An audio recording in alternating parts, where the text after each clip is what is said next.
tout Après comme avoir l'électricité. auditionné, visualisé ma lettre, je disais que c'était un témoignage d'une dame. Je voudrais qu'on parle aussi un tout petit peu d'elle, parce que le reste, vous l'aurez d'elle-même, on vous a dit, je vous l'ai dit, et encore que sa porte-parole d'elle et de sa maman vont encore confirmer qu'elles vont être ici au mois de juillet. Donc, pour nous, c'est un plaisir de recevoir Madame Francine Kounda, porte-parole, j'ai envie de dire, aujourd'hui, de Priscilla, n'est-ce pas? Priscilla Ngondakoy, qu'on a vu tout à l'heure. Bonjour, bon début de semaine à vous. Bonjour, bonjour à vous aussi, merci. Ouais. Merci à tous ceux qui nous suivent aussi. Voilà, je reviens encore aujourd'hui, particulièrement pour Priscilla. Je disais que vous allez encore confirmer que vous êtes là au mois de juillet. Hein? Oui, oui, au mois de juillet, le 10 juillet. Ça n'a pas changé. Hein? Ça n'a pas changé. Ça n'a pas changé. Voilà, on était en train de parler de Priscilla. Priscilla Ngondakoy Masawaba, parce qu'elle est mariée. Ah oui, madame. Ça sera quand même injuste de toujours parler du nom, du nom de famille en oubliant d'ajouter le nom de son mari. Voilà, c'est une femme mariée. Nous pouvons dire Priscilla Masawaba. Ben oui, voilà, c'est d'elle que nous allons parler aujourd'hui. C'est elle aime bien qu'on dise ça, c'est une Congolaise. Ah oui. C'est une Congolaise d'origine, mais qui est née de l'autre côté du pays. Elle est... D'abord, c'est une fille d'une chrétienne. Elle a grandi dans une famille de gens qui confessaient déjà Jésus-Christ comme Seigneur et Sauveur. Et voilà, elle a grandi dans cette ambiance-là. Et aujourd'hui, elle a retrouvé, après plusieurs peut-être difficultés de la vie, après, je ne veux même pas citer le témoignage parce que c'est ça, le boucle. Mais en écoutant quand même ma lettre, on sent à peu près. Hein, oui, on sent à peu près. Voilà, on sent à peu près. Parce que déjà, dans ma lettre, c'est plus le témoignage d'une blessure intérieure. D'une personne qui n'était pas ce qu'elle est aujourd'hui. Une personne qui a franchi des étapes peut-être plus dures de la vie. J'ai dit peut-être parce que je ne vais pas vraiment parler de ça. Priscilla a un témoignage. Déjà, dire son mariage était déjà un témoignage parce qu'il y a toute une chanson qui parle de ça. Et voilà, ma lettre aussi est un témoignage. Donc, tous les 3 singles que là, ce sont des témoignages qu'elle-même, sur le plateau de B1, déjà au début du mois de juillet, elle sera là pour en parler en détail. Alors, si je suis là, c'est pour vous annoncer ce concert au Showbiz. Ce sera le 10 juillet. Priscilla et sa maman. Alors, qui est Priscilla? C'est une étudiante. Je ne sais pas si j'y vais un peu trop. Oui, elle est étudiante, allez-y. C'est une étudiante. Elle est mariée à David Masawaba. C'est la fille de papa Ngondakoy et de maman. Déjà, avec sa maman, elle fait un duo. Elle chante avec maman. Donc, elle a dit le colo à maman. Yes. Elle a dit le colo à maman. Alors, Lélo, aujourd'hui, elle est là pour annoncer la bonne nouvelle. Parce que c'est la bonne nouvelle, c'est la résurrection, la mort, la résurrection. Mais entre les lignes, il y a des choses qui se passent dans la vie de gens. C'est ça qu'on appelle aussi bonne nouvelle. Par rapport à la résurrection, c'est une fille qui était peut-être morte avant, mais par rapport à sa vie, son intimité et ce que le Seigneur a fait dans sa vie, on dit qu'aujourd'hui, Priscilla est ressuscitée par rapport à une vie qu'il a enfermée, une vie qu'il a bouclée, une vie qui a fait d'elle une fille qui était un peu différente des filles peut-être de sa génération. Mais aujourd'hui, c'est une Priscilla qui est affranchie, qui est libre et qui est capable de témoigner ce que Dieu a fait dans sa vie. C'est aussi ça qui fait sa meilleure différence des autres. Parce que aussi, certaines de sa génération n'ont pas encore découvert le Christ comme ça. Voilà. Et surtout dans le milieu où elle a grandi, c'est compliqué, c'est difficile. Donc, elle amène un message de restauration pour dire que Dieu restaure le cœur. Il restaure le cœur, donc il voit. Même, il y a des choses que nous ne pouvons pas dire à quelqu'un. Donc tu le caches pour toi. Tu dis peut-être, si je dis ça, il y a des gens qui vont rapporter ça autrement. Ça fera peut-être un sujet de moquerie. Alors, il dit Dieu, elle amène un message de restauration pour dire Dieu restaure le cœur. Quand tu es seul, tu ne peux parler à personne. Quand tu es renfermé, tu es traqué, tu es coincé quelque part, il y a un Dieu qui te voit. Il te voit et il sait à quel moment et par quel chemin t'es retiré de là où tu es pour faire quoi? Pour restaurer. Donc, elle amène un message d'espoir, elle amène un message de restauration. Alors, j'aimerais ensemble que nous puissions déguster ce mets. C'est un mets très délicieux. Très délicieux. Plus délicieux que ça n'existe pas. Ça va être le 10 juillet. Donc, on fera... Ce sera pour la première fois qu'elle sera au Congo. Non, pour la première fois, parce qu'elle s'est mariée au Congo. Sur scène, ça c'était dans les civils. Ouais, voilà, ok, sur scène.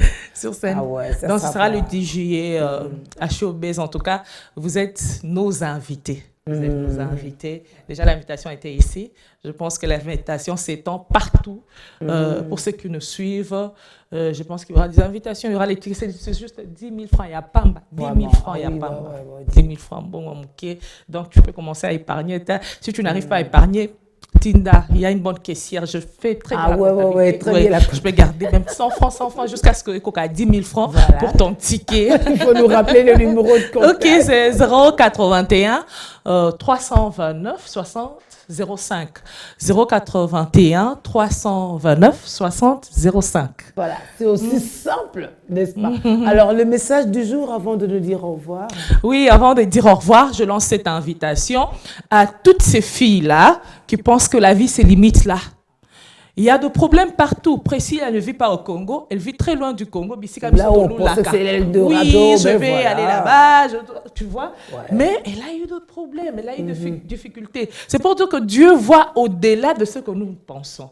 Alors là où tu as un problème que tu ne peux pas raconter aux gens. Tu as un problème, tu dis peut-être pasteur son appelé peli solo à ça anini voilà avec un main libre na matéa avec un main libre na matéa Priscilla vient de te dire que Dieu te voit et te connaît. Il te connaît, il te voit. Juste laisse-toi aller. Laisse-toi aller, jette-toi dans cette eau et tu verras que Dieu restaure, Dieu console. Donc, c'est par ce message de restauration que nous venons toquer à la porte de chacun, de tout le monde. Tu as un problème, ça peut être une jeune... Plus, c'est pour les jeunes filles. Donc, c'est un grand témoignage. Alors, ne reste pas à la maison ces jours-là. Viens, partage ces témoignages et tu verras que le Seigneur fera quelque chose dans ta vie. Par moments, il faut dire, il faut se jeter, n'est-ce pas? Merci pour ces mots d'espoir ce matin, en ce début de semaine. Ça fait du bien. Merci. N'est-ce pas? On se retrouve à la fin de la semaine pour voir l'évolution. Voilà, à la fin de la semaine, nous serons là. Ben voilà, une très, très belle journée. Merci, merci à vous aussi. Merci beaucoup.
Et si nous parlions sport, bienvenue à vous, mesdames, messieurs, amis sportifs. N'est-ce pas, les nouvelles ne sont pas toujours bonnes, mais il y a des bonnes aussi. Alors, on fait avec. Christian Nyanga, bon début de semaine. Merci, Julie Sefou, et bonjour à tous les téléspectateurs de B1 Télévision. Voilà, ils sont nombreux. On commence par la 13e Coupe du Congo de football féminin. Tirage au sort, c'est pour tout à l'heure aujourd'hui. Tout à l'heure, à partir de 11h, donc au siège de la Fédération congolaise de football association, il y aura la cérémonie officielle du tirage au sort de la 13e Coupe du Congo du football féminin. C'est là vraiment se passe avec beaucoup de tergiversations parce que c'était prévu déjà la semaine dernière. Malheureusement, les officiels de la FECOFA étaient entre autres en Algérie avec les Léopards à prime et les autres étaient au Soudan. Donc c'est ce qui avait fait plus que personne n'était resté au pays. Plus personne n'était resté, donc ça veut dire que la cérémonie avait été reportée. En tout cas, ça se passe aujourd'hui pour que le coup d'envoi soit donné le jeudi 16 juin prochain. Ça sera au terrain du centre Coureur en Pova que va se dérouler cette cérémonie d'ouverture. Et aussi, la compétition va se poursuivre au terrain PNC de la commune de Lemba. Donc, 16 équipes sont inscrites sur la liste et ces 16 équipes seront tirées en 4 groupes de 4. C'était au départ annoncé 24 équipes, mais à certaines équipes qui ont manifesté, en fait, ils ont manqué de moyens pour effectuer les déplacements vers Kinshasa. Et voilà pourquoi la FECOFA s'est décidée de faire jouer cette compétition à 16. Avec ce format réduit, ça permettra aussi à la Fédération congolaise de football association d'avoir beaucoup de temps, d'avoir moins de temps pour organiser cette compétition parce qu'il faut le savoir que nous sommes dans la période de dérogation donnée par le ministre parce que la saison avait déjà pris fin le 31 mai dernier, mais le ministre avait donné jusqu'au 3 juillet prochain pour la dérogation pour que nous puissions finir en fait la phase allée de la Ligue nationale de football et aussi organiser la Coupe du Congo féminine. L'INAFOOT, justement, rien ne semble marcher pour DSMP et Renaissance. Exactement, donc la famille verte et blanche comme on le dit, parce que Renaissance découle de DSMP, DSMP qui avait été battu par Bazano 0 but contre 1. DSMP a encore trébuché face à l'US Tunkunku, c'était hier. C'est vraiment une période sombre parce que DSMP visait jouer une compétition africaine interclub. En tout cas, ils ont vraiment chamboulé toutes leurs chances. Donc ça veut dire que DSMP n'est plus assuré de jouer une compétition africaine interclub à l'issue de la double contre-performance enregistrée après ces 2 dernières rencontres. Mais du côté de Renaissance du Congo aussi, après le match nul enregistré face à la formation de Blessing, Renaissance avait été battu par Bazano. Bazano a battu Renaissance par 3 buts à 1. On a dit que Bazano est devenu la bête noire de la famille verte-blanche. Ça veut dire Bazano avait battu DSMP par 1-0. C'est là 4 jours passés.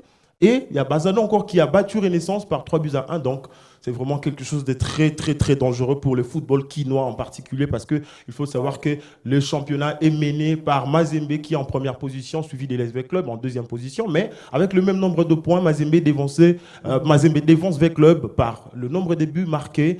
Et la 3e place revient actuellement à Saint-Eula-Lupopo qui a aussi des ambitions de revenir sur la scène continentale. C'était des ambitions du nouveau comité dirigé par Jacques Yaboula Katoué. Heureusement, ces ambitions sont revues à la hausse. Voilà aujourd'hui, Lupopo, en quelque sorte, est rassuré de terminer 3e. Donc, ça veut dire que c'est synonyme de jouer les compétitions africaines interclubs la saison prochaine. Vraiment, c'est dommage pour le vert et blanc, n'est-ce pas? On termine par le tournoi d'Algérie qui est interrompu, mais ça aura quand même été un bon pas pour les Léopards.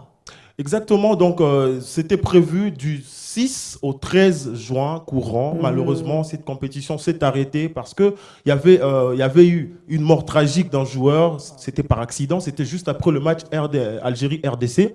Nous avons perdu ces matchs par 3-0. Bien avant, nous avons battu le Sénégal par 2 buts à 1. Mais face à la machine algérienne, le Fennec, on n'avait pas pu faire la différence. On n'avait pas marqué un but. Mais le joueur qui a marqué le 2e but algérien sur penalty, Bilal Ben Mouda, c'est lui qui a connu cet accident. C'était après le match.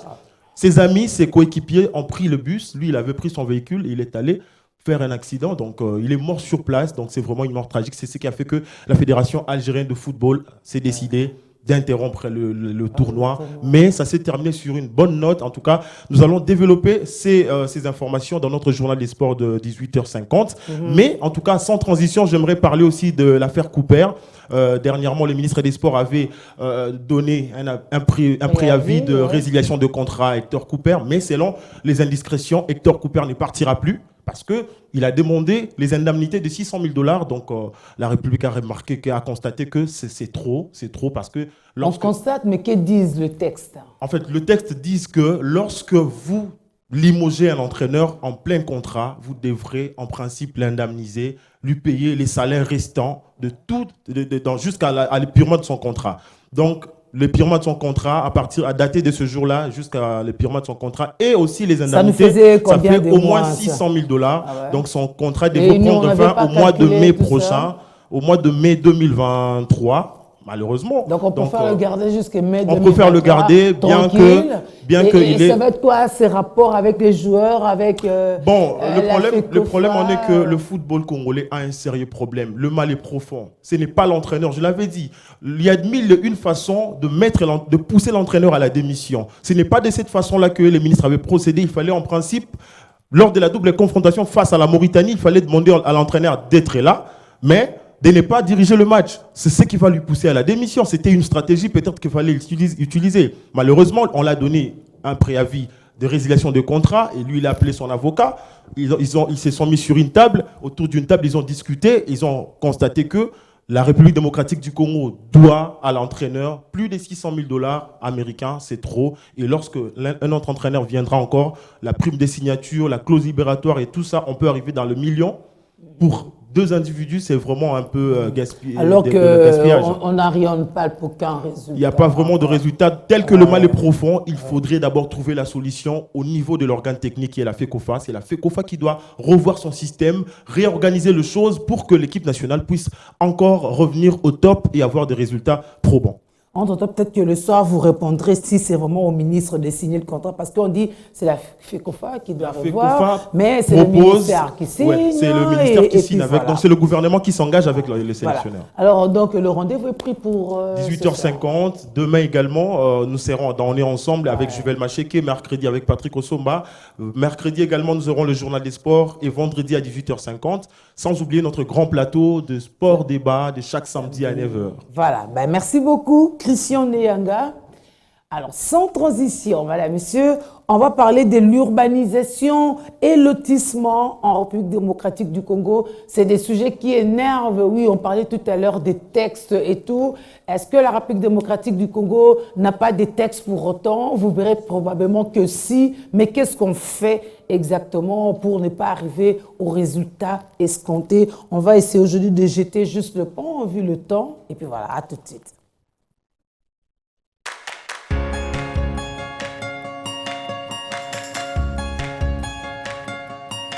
Watoto wote wa Kongo, hii malari inaitiwa coronavirus. Bana betu, bolo mubaya kutukwata bonso. Bibi kengela bana tudisangisha hamwa, batu mwana batatu kulisha mulishi wetu. Politiciens, enseignants, pasteurs, menuisiers, techniciens nyonso, etali biso. Bana betu, bana ya mboka, likamboyo, etali yo nanga. Yinu la mpang nanga ya ken, yinu la mpang nanga ya bakala, yinu la betu nyonso. Tosangisa misolo, poto sunga mboka.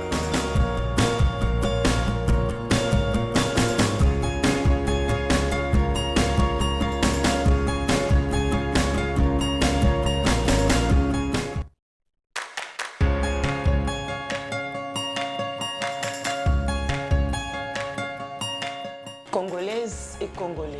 L'heure est grave et ceci nous concerne. La RDC est en danger. Le pays est frappé de plein fouet. Notre ennemi commun, coronavirus. Imagine que c'était ton frère, ta sœur, ta communauté. Cotisons-nous pour sauver le Congo. Soyons solidaires. Une caisse sociale, c'est une question de solidarité.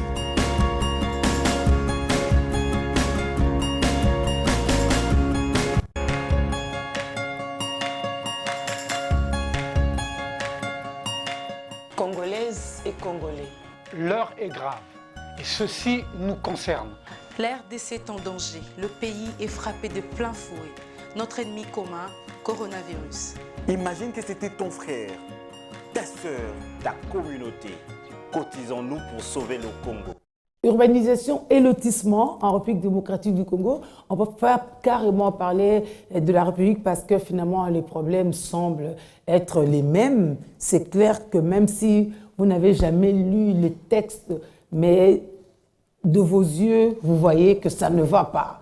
Est-ce que l'urbanisation n'est pas prévue au Congo? Est-ce que le lotissement n'est pas prévu au Congo, n'est pas prévu à Kinshasa, qui en est les miroirs? Bien sûr que si. Mais qu'est-ce qu'on vit? C'est encore le constat qu'on va essayer de remettre sur la table encore ce matin. espérons vraiment que les concernés directs puissent cette fois-ci commencer, ne serait-ce qu'à écouter, parce que c'est un processus.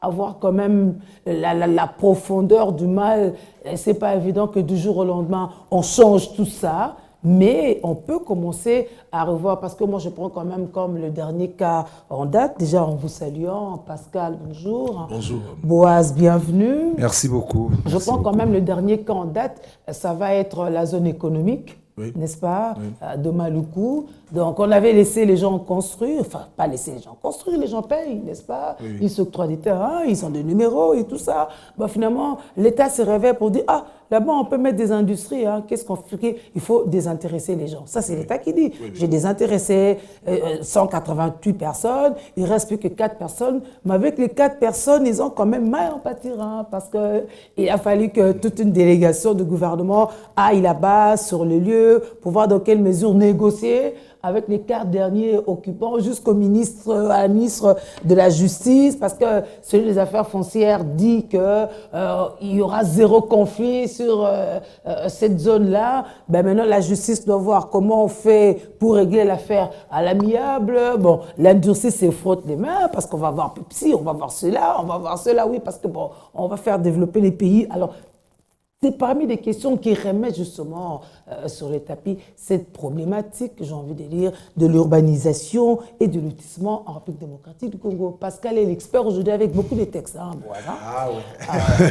Bon, en fait, merci beaucoup. En fait, il y a un décret de 57 qui parle de l'urbanisme en RDC. Et la ville de Kinshasa aussi a un plan qu'on appelle SOSAC. Mais malheureusement, je venais de parler déjà avant de monter ici avec l'urbaniste Joël Kiana, qui m'a expliqué qu'il y a de lois.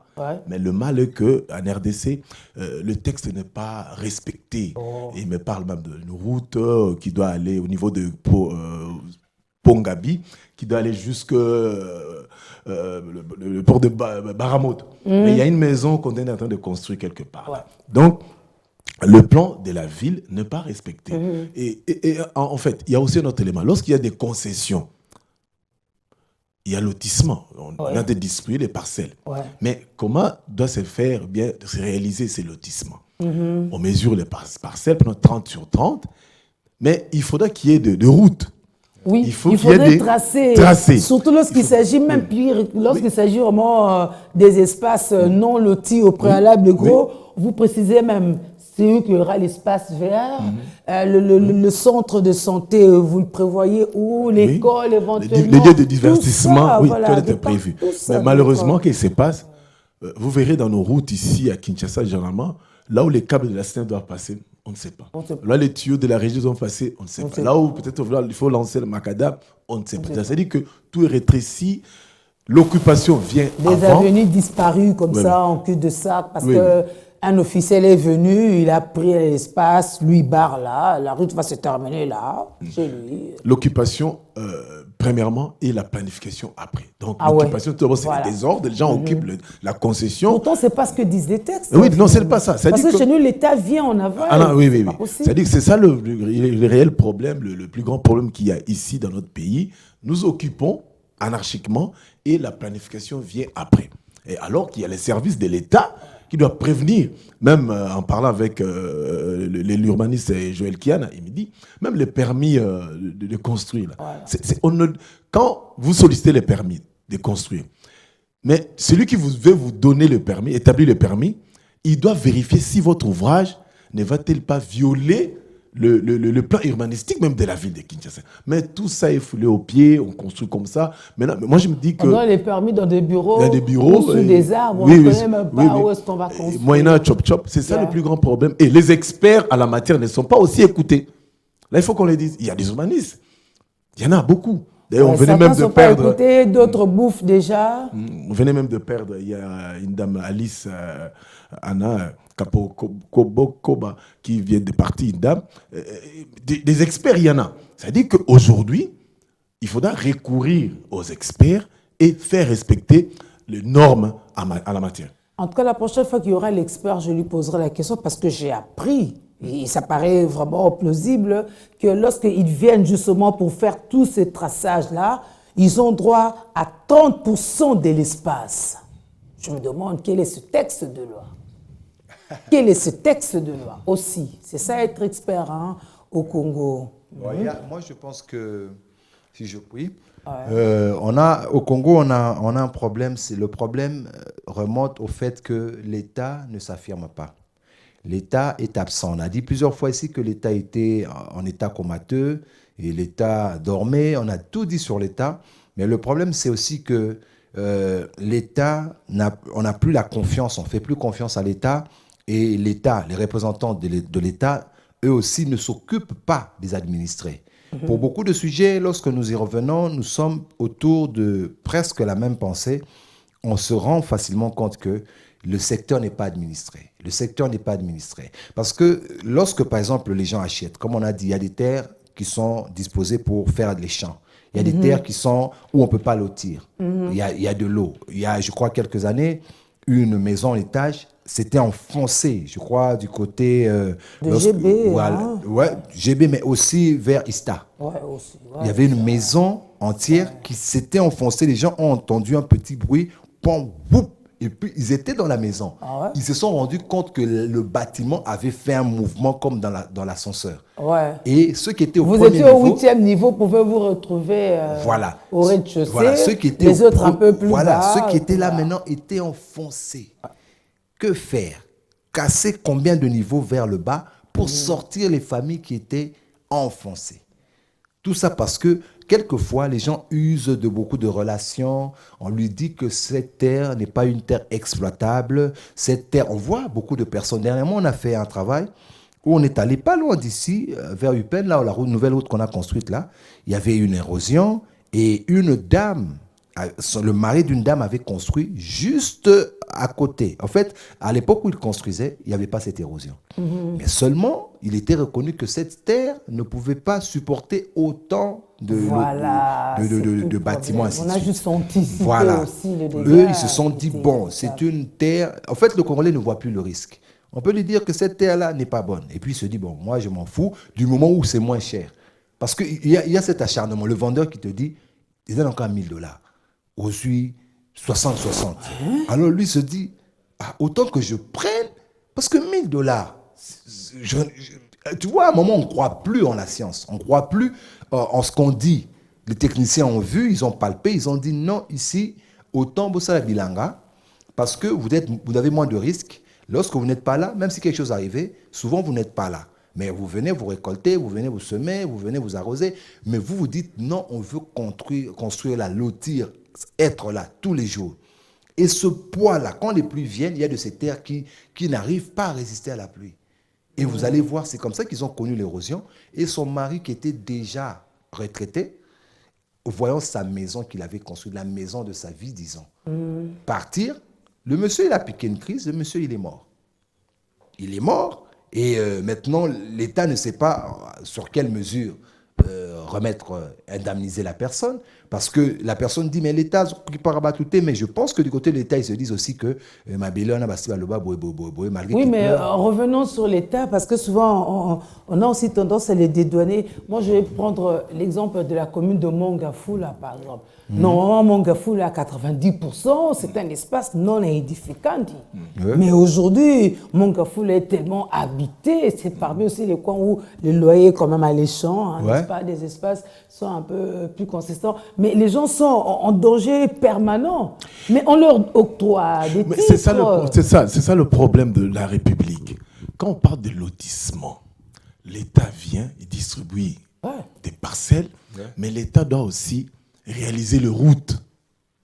Vous voyez, il ne faut pas laisser la canalisation d'eau. La canalisation d'eau. Conséquence, quoi? Lorsqu'on lotit, et il n'y a rien qui suit après, avec le réchauffement climatique, il y a beaucoup d'érosion. Il y a beaucoup de parcelles qui vont partir. C'est-à-dire que c'est à l'État congolais de faire respecter son plan. Et vous ne pouvez pas comprendre. Vous arrivez à Bandal, vous avez quelqu'un, un monsieur qui a beaucoup d'argent, il achète la maison là, de Bandal, il faut d'avance. Mais R+3, Vous posez la question, est-ce que le plan de la ville est-il respecté? C'est ça le plus grand problème. C'est-à-dire qu'il revient à l'État, au service, au gouverneur de la ville, parce que à tous les niveaux, il y a des responsabilités, de faire respecter les normes qui sont... Mais la ville de Kinshasa a un plan, mais pourquoi on ne respecte pas? Et puis, il n'y a plus de promiscuité. Posons-nous la question. On veut maintenant parler de métro Kin. Ouais. Ça passera par où? Passer par où? Ça sera où les arrêts? Les arrêts. C'est ça. C'est-à-dire qu'il faudra casser. En fait, Kinshasa, on ne sait plus, sur Kinshasa, on ne sait plus faire ces genres de plans. Parce que les gens, ils sont déjà là.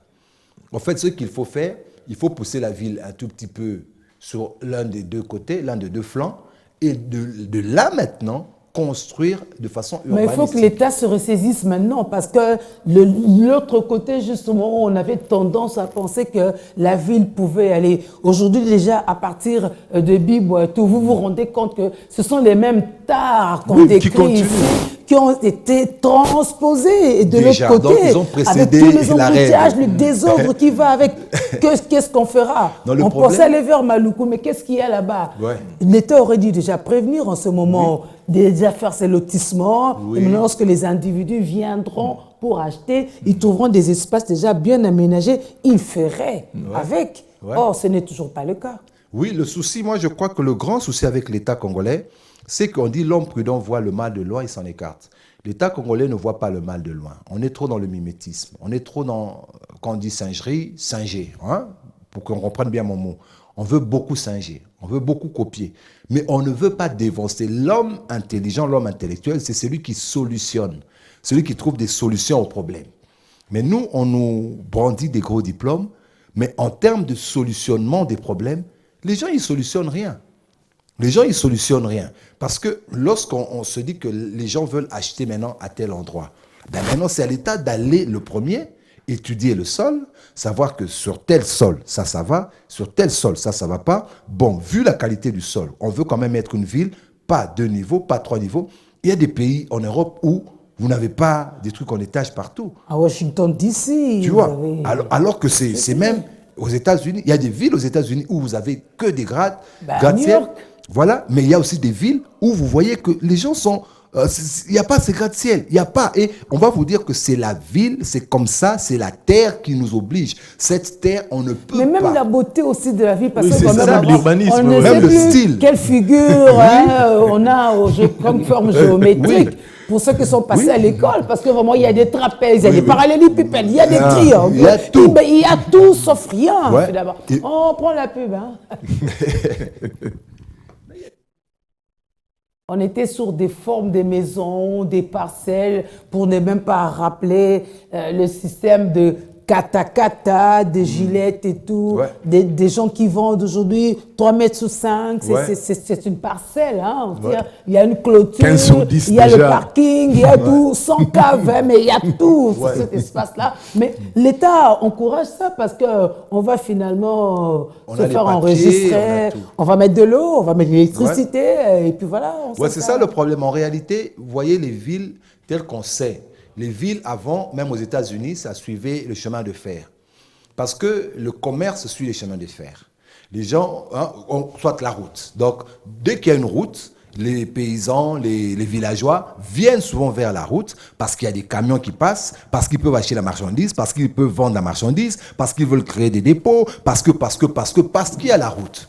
Et l'endroit où il y a la route devient agréable. Parce que les gens se disent, même ceux qui n'ont pas kati kuna, du moment où Makadam est comme Rakuna, parce que la route arrive chez moi.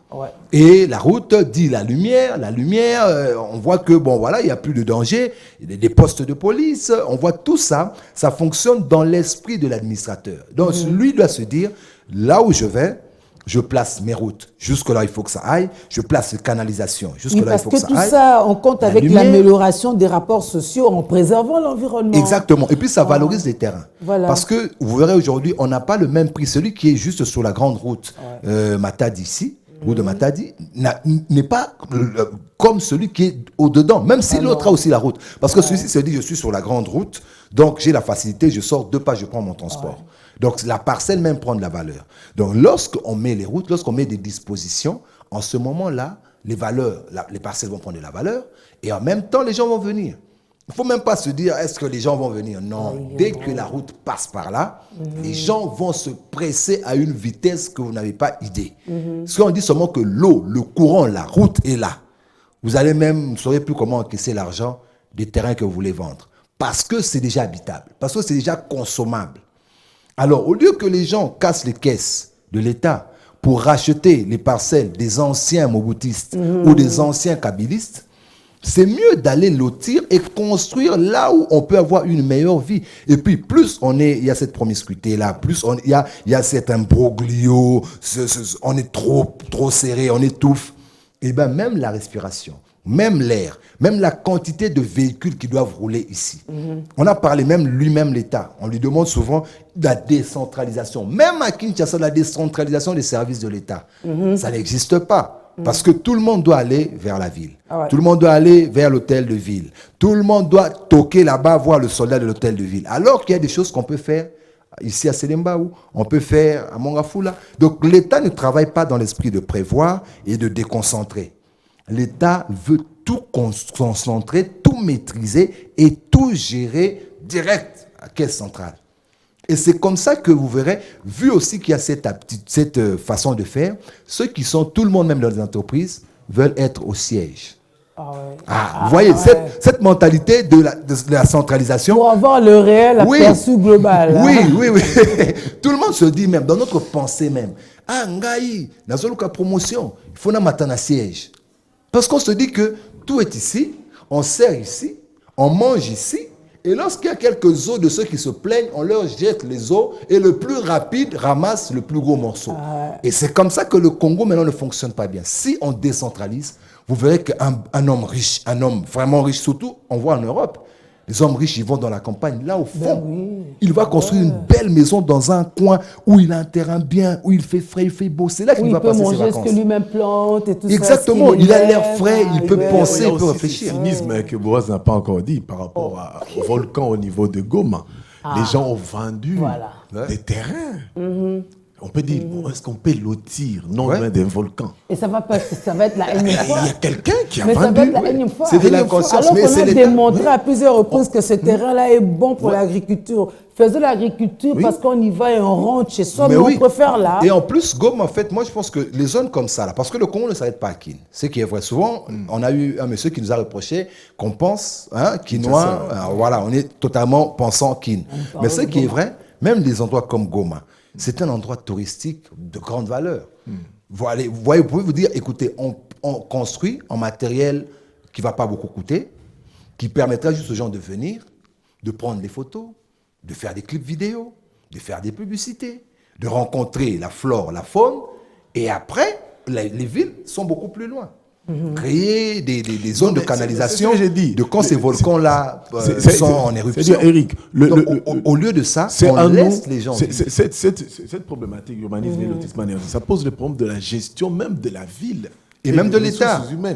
Comment comprendre au niveau de Goma, non loin du volcan, on donne des parcelles à des gens. Et quand il y a une éruption volcanique, les gens... Et c'est l'État. C'est pour comprendre que... Ici, à Kinshasa, moi je me rappelle quand je vois le pont Lunda-Boulou, bien avant le pont, il y a une catastrophe là. Mais à l'heure actuelle, passer vers le pont Mayamakele, là. Makele, il y a encore des familles. De se cendre, vraiment. Il y a des familles. C'est la bonne vie. C'est-à-dire quoi? On a tout oublié. C'est là le gros problème. C'est-à-dire que c'est à nous de faire respecter nos lois, c'est à nous de faire respecter l'urbanisme. Alors que chaque jour, il y a des experts qui crient, qui en appellent. Vous savez, mais Pascal, est-ce que notre population aussi est autant insensible pour à chaque fois s'exposer comme ça? Parce qu'on sait que parfois, même quand les gens meurent, lorsqu'il y a des dégâts comme ça, l'État ne fait rien. On a envie de le dire comme ça. Mais nous, en tant que population, on est vulnérable. On est aussi responsable. En fait, c'est quoi aussi? Vous savez, quelqu'un qui est déjà mort, même si vous le chicotez, il ne sent rien. Parce que le souci, pour certains, ils se disent quoi? On n'a rien. Le seul coin, ici d'ailleurs, on ne s'occupe pas de nous. On donne un peu d'argent aux gens qui viennent nous contrôler là, et puis ils nous libèrent. Ils savent que nous ne vivons que là, à nos risques, comme on dit, à nos risques et périls, on le sait. Et on reste là. Voilà, qui ne risque rien. D'où l'intérêt, Julie, excuse Boaz, avec l'impôt sur les revenus locatifs. on peut récolter tout l'argent, payer le 20%. Et construire. Construction des logements sociaux. Et ça va aider beaucoup. À moindre frais. Et pourquoi ne pas faire la promotion? Mais on a eu des logements sociaux ici qui nous ont coûté les yeux. On peut aussi gérer. Bon, le problème, c'est que, comme on dit, pour le Congolais, l'homme est un loup pour l'autre. Vous voyez, le souci, c'est quoi? Si c'est moi qui gère, même si c'est un logement que je dois donner au cas par cas, étudier la famille, le dossier, tout, et lui peut payer moins, lui un peu plus, parce que je connais le dossier. Mais le problème, c'est que l'État, celui qui gère, il s'en fout de ça. Il se dit, j'ai des maisons, j'ai besoin des preneurs. Je mets mon prix. Si tu viens, tu prends. Si tu ne viens pas, je m'en fous. Non, mais il faudra qu'on avance. Qu'on avance dans le sens de mettre des bonnes politiques publiques pour amener les gens à trouver. Vous savez, chez nous, ça ne fait pas partie des débats politiques, les droits au logement. Non. Ça ne fait pas partie. Non, ça ne fait pas partie des débats publics. Parce que certains se construisent des châteaux, d'autres les droits au logement. D'autres sont dans des droits au logement.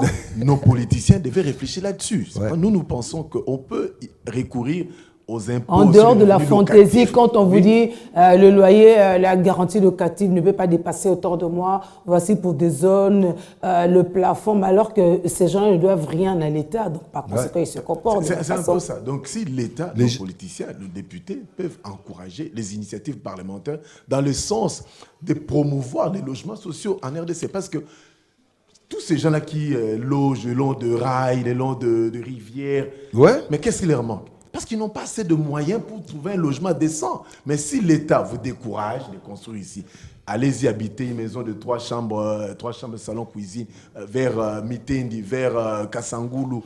Maintenant, le souci, c'est quoi? Le problème, c'est quoi? Tu vois, l'État peut, comme on dit, l'État peut vous le demander. Il est aussi important, en ce moment-là, que l'État soit aussi déconcentré. Pourquoi? Ça va aider celui-là. Vous voyez les gens, pourquoi ils disent non, ok, parce qu'il se dit de là-bas, je vais souffrir pour monter toujours en ville. C'est ça l'idée. Les gens, ils se disent toujours que je m'en vais là-bas, mais tous les jours, il y a des gens qui font le pied tous les jours de Massina Pascal et tout ça là-bas, Kingasani Asuka, ainsi de suite, jusqu'en ville. C'est pas parce qu'ils veulent. C'est pas parce que c'est un sport favori.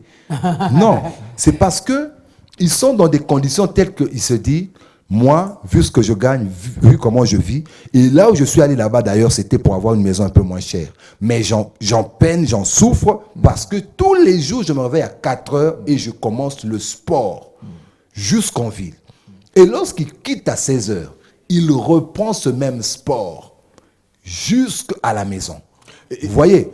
Pardon, je chutais. Et le problème que moi, je comprends, que je sens, il faut que l'État puisse d'abord déconcentrer son activité, l'État puisse prévoir, mais aussi l'État doit travailler sur la mémoire des gens. Vous savez, quand il y a des gens qui sont morts là parce qu'il y avait ça, il faut ériger un monument. Il faut ériger un monument. Et chaque fois, la commune doit faire ce qu'on dit la communication passée, une semaine porte ouverte. J'explique c'est quoi notre commune et expliquer pourquoi il y a eu ça. Pourquoi il y a eu ça? Les gens ont perdu les leurs. Il faut la mémoire. L'État congolais va dans le sens presque d'un non-État. Parce que si quelqu'un a perdu son père, pourquoi les gens vont au cimetière? Pour quelqu'un qui est mort il y a 20 ans. Mais comment l'État, lui aussi, ne sait pas aller au cimetière? C'est-à-dire penser aux vaillantes personnes qui ont fait quelque chose pour l'État. Il n'y a pas que Lumumba, bien que ça peut être un frère de sang pour moi, il n'y a pas que Tshisekedi. Il n'y a pas que les choix des personnes parce qu'ils appartiennent à un pouvoir en place ou parce qu'ils seraient. Mais l'État doit commencer même à honorer. Il y a des ceux qui disent que l'État congolais ne monte pas bien. Pourquoi? Parce qu'il n'a pas encore commencé à reconnaître le sang de ceux qui sont tombés pour l'État. Vous voyez? Donc la mémoire, c'est important. Et la mémoire dans des cas comme ça de lotissement. Il y a aussi la mémoire dans le cas de lotissement. Des familles entières qui sont mortes. Et il faut faire un truc, un monument à l'inconnu pour que les gens se disent qu'on ne va pas lotir. Il n'y a que ce monument-là. Chez nous, il n'y a pas inconnu. La dent de l'humour va retourner au quitter les autres, leurs membres. Eux aussi, ils ont droit. Ils ont droit. Moi, je me suis posé cette question-là. Un jour, je vois, vous voyez le camp Kokolo au niveau Bandal, le bâtiment qui est là. Ouais. Mais le camp Kokolo, c'est la base logistique, non? Ouais. Est-ce que les gens peuvent venir construire tout autour de la Et puis il est en fait. Est-ce qu'un camp peut être au milieu comme ça de la ville? C'est à nous, Congolais. Quand les Belges on construit. Mais la cohabitation est pacifique maintenant entre les civils et les... Parce que ils ont civilisé les militaires. Les civils ont civilisé les militaires. En face de Bandal, il y a ce qu'on appelle la base logistique. Et il y a des gens qui ont un supermarché qui est là, et les bâtiments. Est-ce que, normalement, on doit construire des bâtiments à ce niveau-là? Non. À moins que...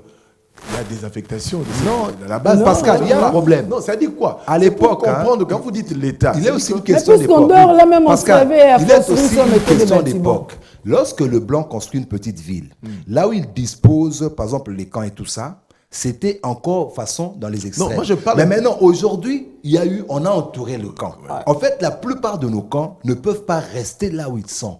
Parce que si vous allez dans d'autres pays, on va vous dire que les camps sont toujours à des coins normalement. Mais il faut construire, il faut aménager pour prendre ces gens-là et les amener de l'autre côté. Et c'est les genres de projets que le président ou qui que ce soit aurait pu dire, écoutez, on va relocaliser les camps. On fait des vrais bons camps. De qualité. Parce que quand on parle de Fachi City, par exemple, ça veut dire que le camp Kokolo s'en va. Le camp Lufungula, de même. Mais on les met où? On va les mettre où? Donc le souci, c'est quoi? Vous construisez d'abord des camps de qualité. Dans des coins bien placés et stratégiques. Parce que le camp doit être à une distance. On sait que là, c'est une frontière. On sait que là, c'est un ceci. On sait que là, c'est une entrée de ville. On sait que là, c'est ceci, cela. Donc, on sait que même quand l'ennemi vient, naturellement, il devrait passer par là. Et c'est même en vertu de tous ces calculs qu'on se dit, là, il faut un camp. Là, il faut une piste d'atterrissage. Là, il faut une piste d'urgence. Là, il faut ceci, cela. Mais quand un camp est au milieu des citoyens et civils, comme je dis, on les a civilisés. Un militaire, il a une autre façon de voir. Non, mais à force de côtoyer les civils... Un militaire qui écoute la musique, tout le temps, il est là, il écoute un peu de famille. On est tellement habitués. On prend du chanvre au même moment. Dans le camp, il voit les filles de joie qui lui passent par là. Lui, il se tape aussi. Ils sont là, des collègues qui sont déjà assis à tabler. Et maintenant, le monsieur, vous voulez qu'il soit... Quand on passe Mambo Talikas... Oui, mais voilà, le militaire est caserné. Est-ce que dans ces conditions, on peut estimer que le militaire est caserné? Non. Non, ça dit que hier, heureusement, j'étais au camp militaire, rendre visite à un ami agent PCR qui a reçu des coups de balle à Lipen. C'est un ami, bon, il va bien. Il est PCR, agent PCR qui a reçu des coups de balle ici à Lipen. Mais qu'est-ce que j'ai remarqué dans le camp militaire Kokolo? Mais c'est devenu une cité. La situation est autant que Bandal, autant que... mais les militaires sont des bailleurs. C'est devenu une cité. Or, si il faut reloger les militaires de camp Kokolo, c'est-à-dire qu'il faudra faire un lotissement pour les militaires. Mais il faut choisir un lieu où il y aura l'habitation, les lieux de divertissement. Heureusement, j'ai vu aussi un terrain. Quand vous entrez au camp, il y a un terrain, les enfants sont en train de jouer. Mais les mettre dans des conditions où ils ne vont pas regretter, comme vous avez dit, à tout moment, les gens doivent monter. Les écoles, les pharmacies, tout ça. Maintenant, qu'est-ce qui manque pour nous? Généralement, on ne lotit pas. On crée juste des habitations. Les gens viennent occuper. Et les restes de réalisation de l'État ne suivent pas. Donc c'est à nous Congolais, surtout à l'État, qui a l'habitude de lotir. On a créé tel espace. Il y a $1,000, $2,000. Et des fois, quand on sombre, il y a un problème.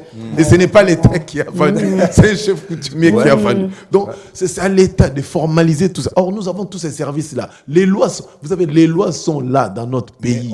Le plan de la ville existe. Donc, il y a des choses qu'est-ce qui nous manque, nous, Congolais? C'est de nous faire respecter, et de faire respecter nos lois. Pascal, tu sais, il y a un problème.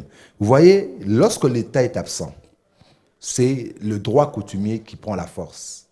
Parce que les chefs coutumiers sont des chefs de terre. Lorsque vous créez votre institution, que vous appelez l'État, ça doit être bien ficelé. Si ce n'est pas bien ficelé, ils vont se dire, mais nous, on va créer les bisous. C'est comme si on vous invitait à des organisations de journalistes, et puis vous arrivez là-bas, vous vous rendez compte que c'est de la bouillabaisse. Et nous, on va faire des bisous, réglements à rater, passoir naka, vous voyez, alors il va dire, alors le chef coutumier se dit, nous, on a pris notre autorité. On a remis à ces messieurs-là. On l'observe. Soit disant qu'il incarne l'État, il incarne tout ça. On voit que sa vie, il mène la grande vie. Et puis, on doit toujours se supplier à lui. Il a des idées qui n'aboutissent pas. On se dit, mais il se fout de nous. À la base, cette terre appartenait à nos ancêtres. Lui, avec leur idée de conglomérat des gens qui réfléchissent, ils ont dit qu'on soit avec eux. Mais apparemment, ils font rien. Allez, reprenons nos terres. Et ils commencent maintenant à vendre les terres. C'est comme ça que même vous irez arrêter un chef coutumier chez lui pour une terre qu'il vous dit être à ses aïeux. C'est compliqué. Parce qu'au début, de façon non-dit, dans un non-dit, il a cédé une autorité en contrepartie d'une certaine façon de travailler. Mais quand il se rend compte que vous, quand vous arrivez là, c'est pour vous enrichir. Après, il va se dire, je m'en fous de ces gens. Je commence non, à mais c'est la responsabilité de l'État, en conclusion, même s'il faudra le dire, c'est la responsabilité de l'État. Parce qu'il y a des concessions, des lotissements par-ci, par-là. Je vois vers Kimwenza Gare, de l'autre côté. Il y a des lotissements. Mais j'ai appris qu'on a encore posé des problèmes à des gens. Vous vendez des terrains à des gens et puis par après, non, c'est un terrain problématique, il faudra... Non, c'est l'État. C'est-à-dire que, quelque part, si nous ne faisons pas attention, avec le changement climatique, il y aura des quartiers qui vont être rasés. Je vois ça à l'IPN, en bas, vous allez vers le champ des tirs. Il y a des zones très difficiles. Il y a des zones où il y a des érosions. Le Delvaux ici, l'érosion. Le quartier Maloueka, ici à Sangamamba, des érosions. Pourquoi? Parce que les lotissements, on n'a pas terminé le lotissement. Pour nous, lotir en RDC, Kabeli Matoumapang. Ouais, voilà. C'est ça. Alors que c'est pas ça. Kabeli Matoumapang, c'est fini. Débrouillez-vous. Et vous allez voir des parcelles, l'avenue, des sacs de farine, bambou, des carcasses de véhicules, tout ça pour lutter contre. Le quartier Beauvant, par exemple. Déjà en luttant avec le quartier Beauvant, par exemple, n'a pas été loti. Il n'y a pas de canalisation d'eau, il n'y a rien. Oui, c'est ça le problème. Imaginez, il y a des quartiers, par exemple, vous vous rendez compte que même quand il pleut, il y a certains coins, quelqu'un m'aurait dit à Lemba, quand il pleut, les gens vident les toilettes. Dans certains coins. Quand il pleut, dans plusieurs coins. Voilà. Les gens vident les toilettes. Est-ce qu'une ville peut être comme ça? Des personnes civilisées, lorsqu'il pleut, ils ouvrent, allez, sous la pluie, ils travaillent, et puis, après, quand le matin, tout le monde est sérieux, tout le monde se salue, bonjour voisin. Et alors qu'on sait que nous, on a vidé. On a détruit l'environnement. Demain, ça sera aussi le tour de voisin. Ils avaient vidé la pluie d'avant. Ben oui. Et imaginez maintenant, quand il n'y a pas de pluie. À chaque pluie, il suffit. Oui, il suffit de dégager. Mais maintenant, quand il n'y a pas de pluie, quand on est en saison sèche, maintenant là, par exemple, on fait quoi? On bloque comment? Vous voyez, il y a des choses qu'on ne peut pas. Les gens vivent dans un environnement pestilentiel, dans un genre de cloaque indescriptible.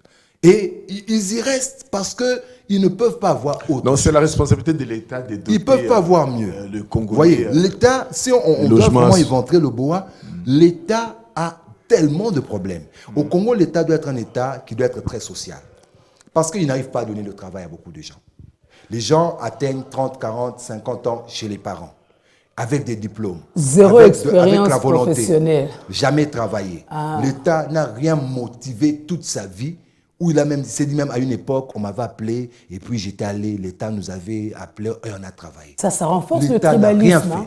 Ça renforce le tribalisme. Voilà, parce que moi, tu sens ton clan te soutenir. Oui. L'Église aussi. Voilà. Exact, ça renforce le tribalisme. Parce que le non-État, le fait qu'il y a non-État, les gens se disent, plus que maintenant, moi par exemple, je suis pas loin. Quand on entend Opala, Opela, c'est la famille. Alors, si je me dis par exemple que M. Opala est là, au niveau des affaires étrangères. Donc, du coup, tous les Batétés là vont aller, c'est notre tour. Solidarité tété là. Oui, parce qu'en fait, on le prend maintenant comme le chef coutumier qui a réussi pour nous.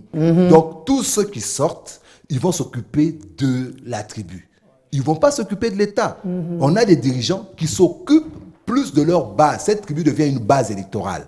Donc, ils s'occupent d'eux par obligation. En fait, il est flou. Parce que lui, il se dit, Naapé Sabango, ils vont me voter. Ils deviennent, ils sont à mon service.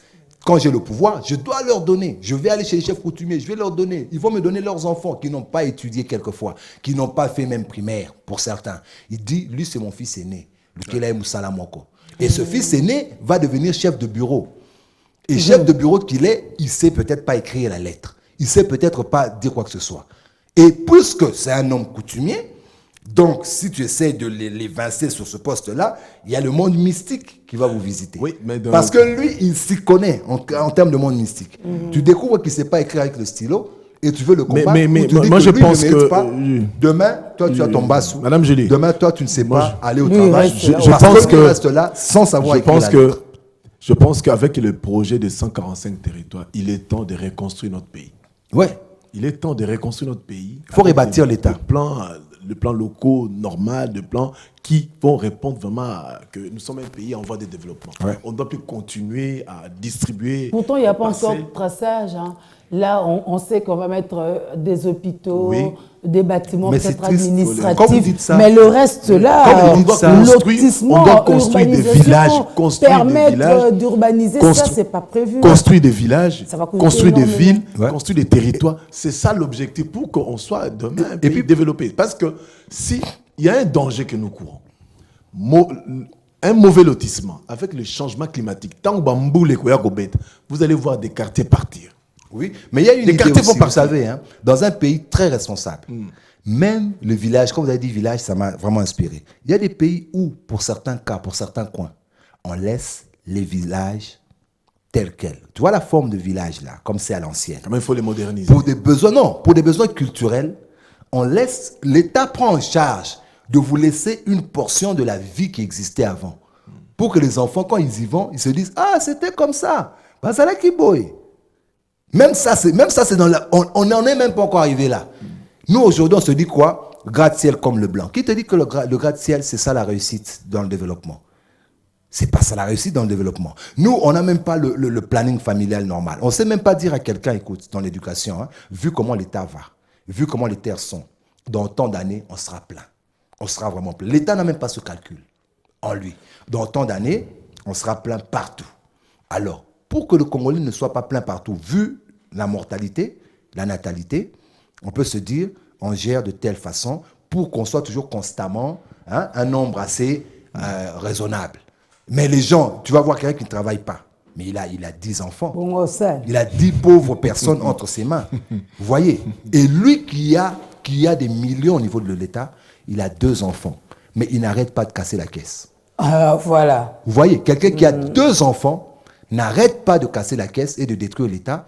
Alors qu'il y a quelqu'un qui a peut-être étudié, qui a 10 enfants. Au finish, il faut que l'État fasse respecter tout d'abord les plans d'aménagement de la ville, l'urbanisme. Et aussi, il appartient au service de l'État. Les lois sont là, les normes sont là, de les faire respecter. Sinon, ça ne va pas dans la ville. Et également, à travers, j'ai salué ce projet de 145 territoires, mais il faudra qu'on puisse recréer une autre ville, des territoires, des villages. Qu'on ne se limite pas seulement, non seulement par rapport aux écoles, aux hôpitaux. Construire des villages modernes, construire des villes modernes. Et en respectant les normes, c'est tout. Commencer par qui déplacer la ville. Il y a aussi un souci 145, il faut s'occuper aussi de la viabilité. Chaque fois qu'on a divisé comme ça, il y a des portions qui se sont retrouvées pauvres en tout. Il y a des portions qui n'ont eu aucune ressource. Vous voyez, pour ça que maintenant ils veulent l'équilibre. Voilà, vous voyez même leur chef, quand vous le voyez, vous sentez qu'il est pauvre. Vous sentez qu'il souffre, vous sentez qu'il n'a rien. Alors, il ne faut pas diviser pour diviser. Ou diviser pour mieux régner. Il faut bien diviser. Joyeux anniversaire à Naomi Louaya Wangi, c'est signé Epaphrodine Vemba. Heureux anniversaire à Naël Ilumbe Lokilo de la part de Tata Vanessa. Très belle journée à vous, mesdames, messieurs. Heureux anniversaire au fêtard. Et on se retrouve dans la semaine pour continuer nos débats.